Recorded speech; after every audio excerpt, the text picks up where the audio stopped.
No one at Riverside Middle School paid much attention to the tall, broad-shouldered man walking through the front gates that Thursday morning.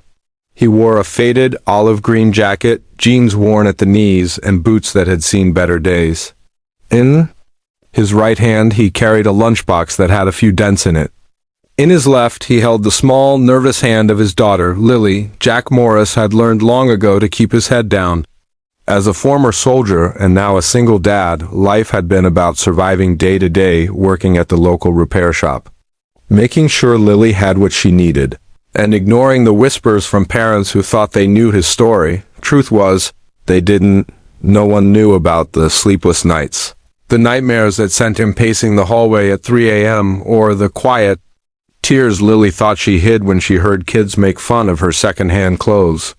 He didn't tell anyone that her mother had left when Lily was 4, unable to handle the challenges of a man who had come home from war but never quite returned. That morning, Lily kept looking up at him, her bright hazel eyes full of something, between excitement and dread. "You don't have to walk me in, Dad," she mumbled. Jack smiled faintly. "And miss the chance to see you conquer another day?" "Not a chance, soldier."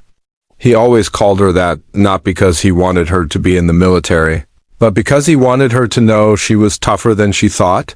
They stopped by the front entrance, where Lily spotted her best friend Emily, waiting with her backpack slung low.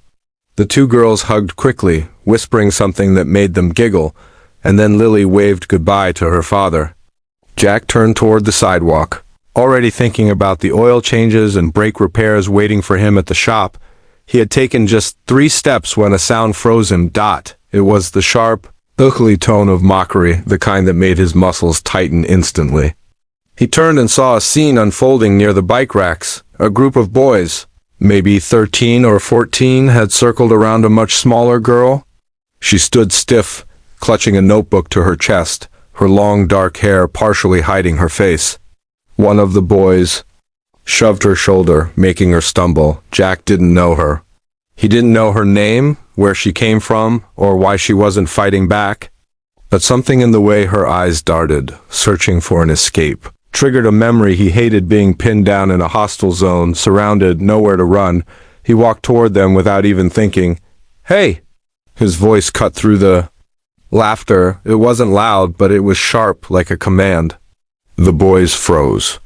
The tallest one, clearly the leader, tried to look unimpressed.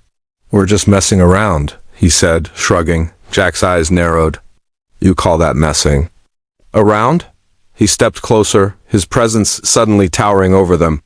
"Looks more like you're trying to make yourself feel big by making someone else feel small," the leader snorted. "She's fine." "She apologize," Jack interrupted, his voice calm but leaving no room for argument. One of the smaller boys shifted nervously, looking at the girl. "Sorry," he muttered. The leader rolled his eyes but mumbled a reluctant apology. Jack crouched slightly so he was eye level with the girl. "You okay?" She nodded quickly, though her lips were pressed tight like she was holding back words. "Go on," Jack said gently, and she hurried inside the school without looking back. The boys scattered too, muttering under their breath. Jack stood there for a moment, feeling the weight of eyes on him. A couple of parents had seen the whole thing. One gave him a brief nod of thanks. The other looked uncomfortable, like she wasn't sure it was his place to interfere. Jack didn't care. He'd done what he'd do for anyone. Still, something about the girl's expression stayed with him there. Had been fear, yes, but also dignity, like she was used to holding herself together, even when under attack. That night he asked Lily about her. They were sitting at the small kitchen table, eating reheated chicken and rice. "Hey Lil, that girl I saw near the bike racks this morning, long dark hair, about your age, you know her?" Lily nodded, swallowing. "Yeah, that's Mia. She's new, just started last week. She in your grade?" "Yep, she's nice, but kinda quiet. Doesn't really talk about herself." Lily glanced at him curiously. "Why? I saw some boys giving her trouble." Lily's eyebrows shut up. "Oh, yeah, I've seen that too. They pick on her because she doesn't answer back. And because..." She stopped herself. "Because what?"